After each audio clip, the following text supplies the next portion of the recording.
Hello and welcome on a rather drizzly day. The sunshine is not out today, not at the moment, but I believe we've got more coming this coming week.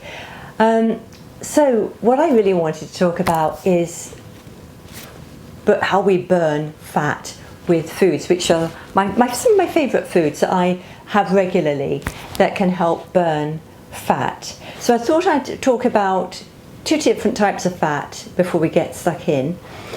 We have white fat, and this is the one we're most used to. So we've got the subcutaneous fat, the one that's under the skin, that's around the body basically. And then we have the visceral fat as well, which is also white fat that's around the organs inside our body. And they're the fats that we really want to keep low. And they're the ones that affect our body shape, affect how we feel about ourselves. So when we say we want to lose weight, it's generally, that's the fat we want to lose. But there is another fat, brown fat, and this was discovered, I'm not quite sure, I don't know when it was actually, but it was a guy looking into hibernating animals. And of course we know they tend to eat quite well before they hibernate, and they use those food stores to feed them over those cold months when they're sleeping, hibernating. And he discovered sort of a brown lump on this particular animal on the back. And over time it was realised that this brown lump was actually fat, and it's brown fat, and it's brown because it's got lots of mitochondria and iron present, which makes it brown as opposed to white. And it seems that this brown fat, when triggered, it's called thermogenesis, where it produces a lot of heat, and it burns the white fat for energy. So what can trigger this is the cold, hence these hibernating animals, and also some foods can trigger this as well. So I've selected some of my favourites that can help when in your diet, when you increase these foods in your diet or include these foods in your diet, can help you to trigger the brown fat, to start utilising that white fat and breaking it down and shrinking you down and helping you lose that fat and lose that weight. So I'm going to start off with a very simple bunch of carrots. Now I've got a beautiful bunch of carrots. I've got the purple carrots, got some yellow and orange here, courtesy of my vegetable box from Riverford. I say courtesy. I'm not sponsored by anybody. This is what I use, and I buy my organic vegetables from Riverford. I pick up others elsewhere as well, but I get a box every week. And carrots are rich in carotenoids, but they also trigger the brown fat to utilise the white fat. So these are a great food, not only with the beautiful compounds that help support our health, but the fact that they can help trigger the breakdown of our white fat for energy. So carrots, I think they're a great addition to the larder, to our diet.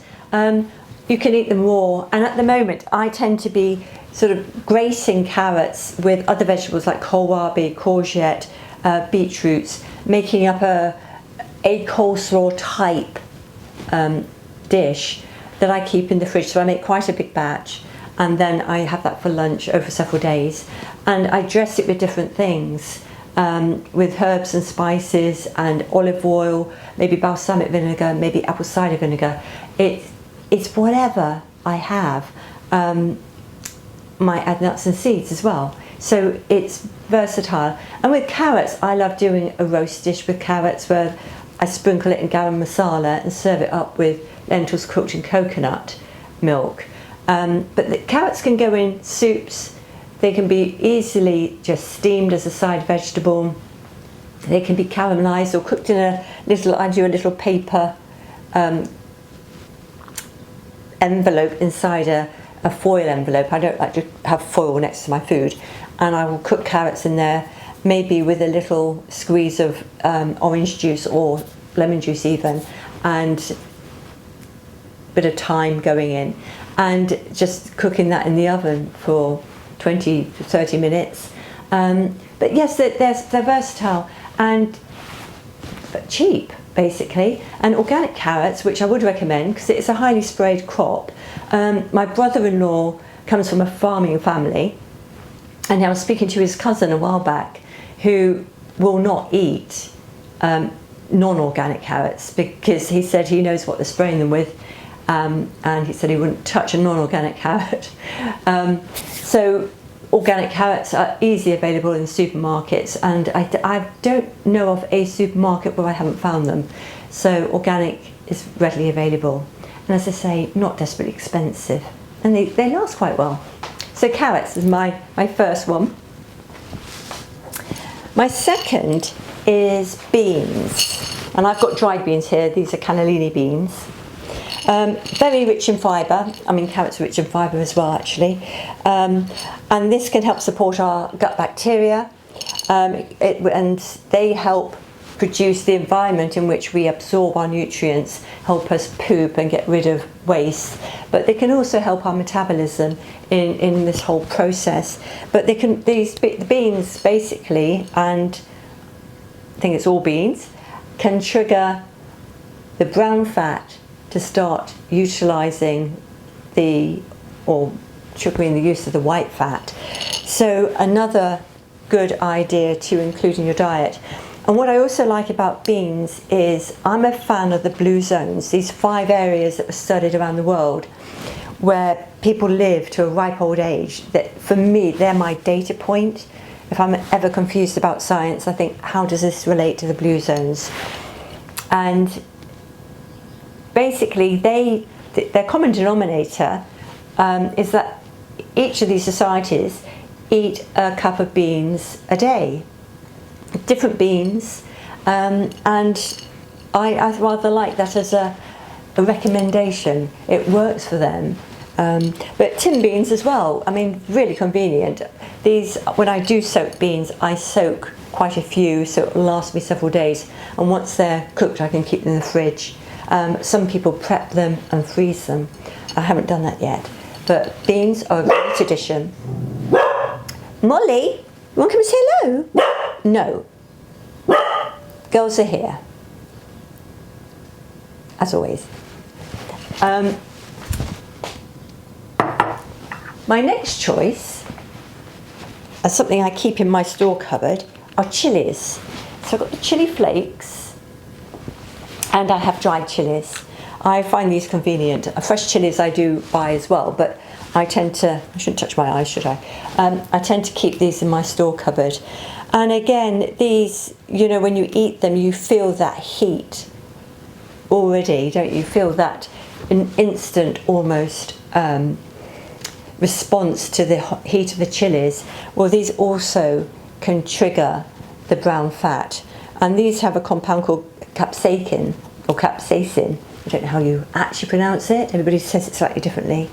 But these also can trigger the brown fat to trigger the utilisation of the white fat.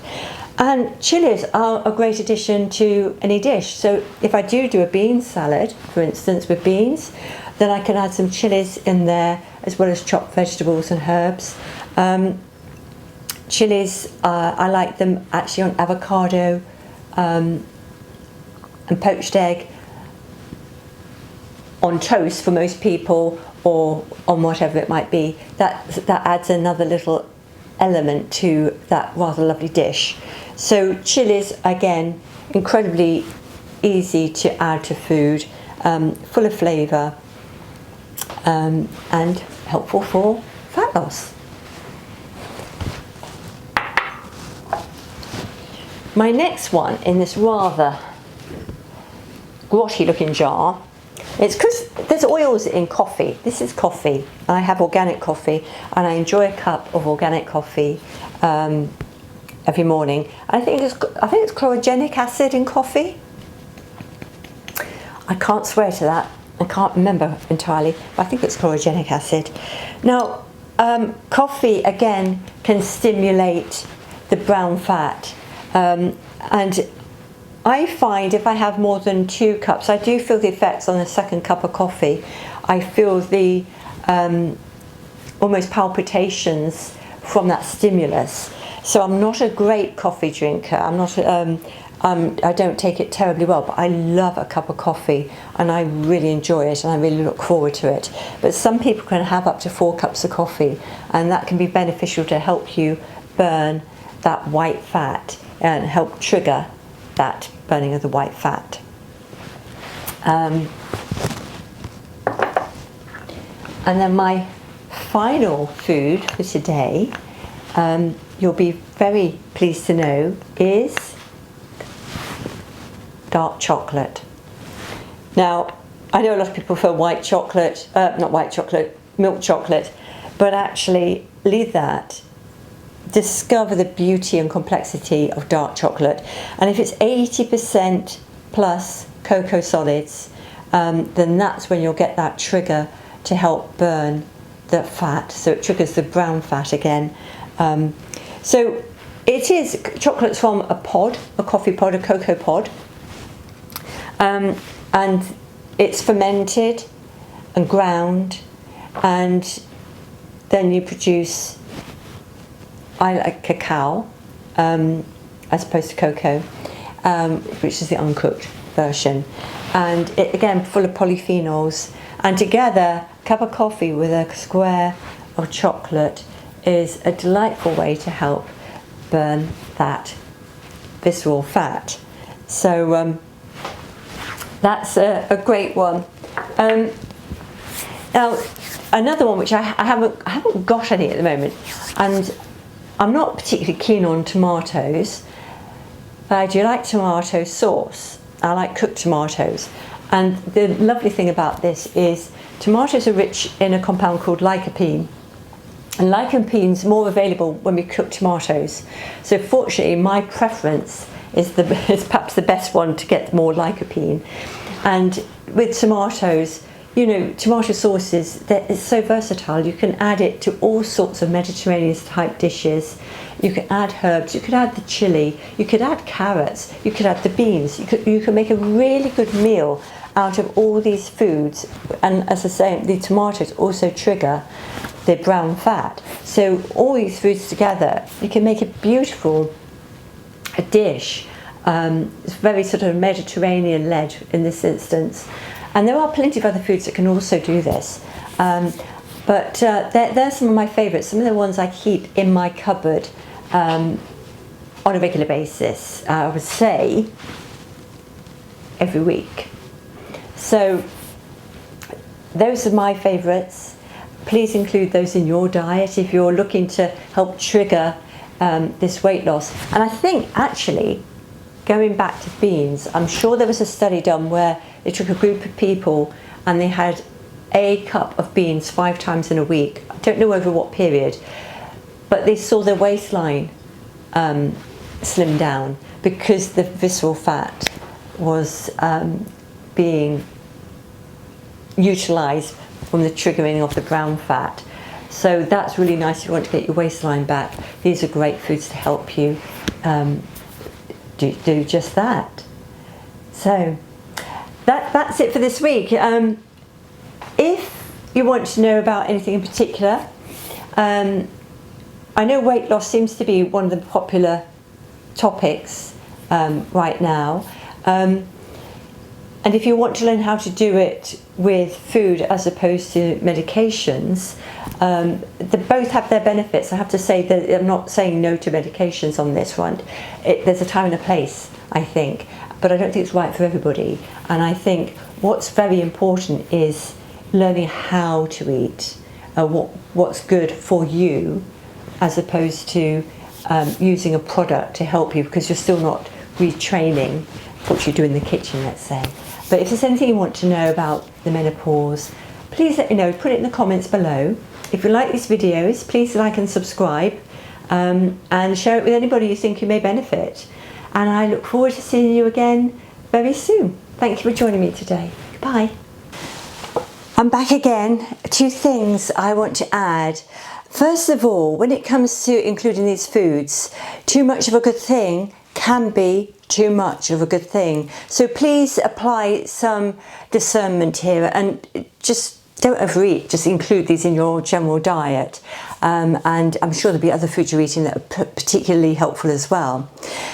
Number 2, if you're not moving, then getting some movement, walking, some form of exercise would be clearly very beneficial to help also keep this fat burning going.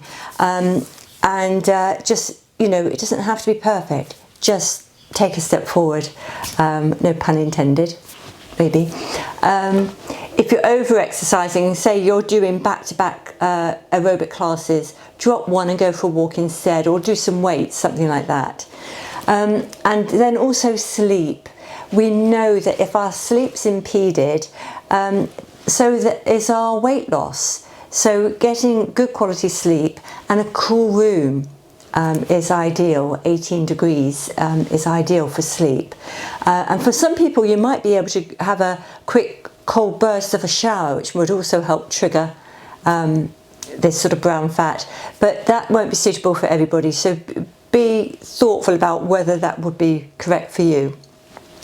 And the final thing is, I was thinking about where I've heard about this study that was done concerning beans, and I realised by looking back at that generally when I do videos, it's based on my experience, what I've found with clients, books I've read, papers I've read, videos I've watched on you know, doctors and scientists, and I gather information from all around. But I realised that the majority of what I've shared with you today has been influenced by one person, predominantly one person, and that's Dr. William Li. So I wanted to give him credit. I feel that's absolutely important and vital that as the influence has come really predominantly from one source, I should do that. So Dr. William Li, L-I, is how we spell Lee, is an incredible scientist who's very, very focused on how compounds in foods can support our health. And I've shown his books before. I've got a couple here. Eat to Beat Disease and Eat to Beat Your Diet. I highly recommend those. I highly recommend you check him out on YouTube. He's interviewed by many people as well as releasing his own videos. But yes, I thought it was incredibly important that I acknowledge William Li as the main source of information shared in today's video. So with that all said, thank you, Dr. William Li. I appreciate your work, and thank you everybody for watching, and I do hope this has been of some help to you. Thank you. Goodbye.